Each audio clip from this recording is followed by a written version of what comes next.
C'è sta chi tiene i soldi e non è felice, perché tiene un cuore chi ne cicatrice.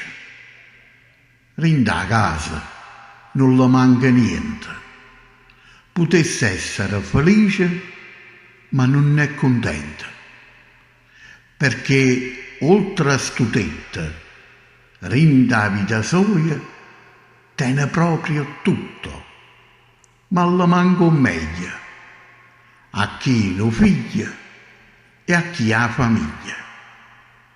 Pigliasse la macchina, i valori, e gioielli e desse tutto per vesti cose belle. Una mamma che non ci sta più, o un padre che non può abbracciare.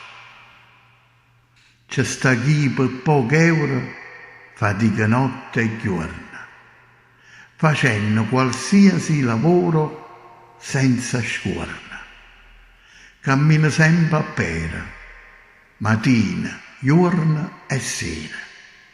Quando si arritira, sono sempre poche l'euro, ma bastano pochi vini, un cuoppo di pasta e un pezzo di pane per essere felice malgrado i sacrifici e malgrado i cicatrici.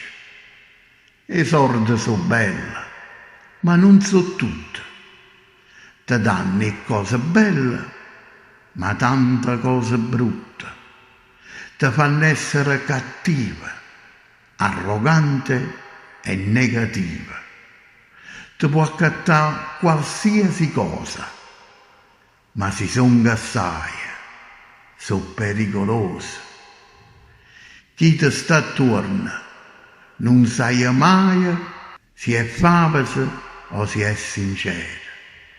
E sì, io a già tenere attorno a me gente di monnezza, perché tengo ricchezza, preferisco i campa povera ma senza tristezza. L'esperienza è tutto il tempo della vita, ci consiglia e dice è meglio poverirlo ma felice.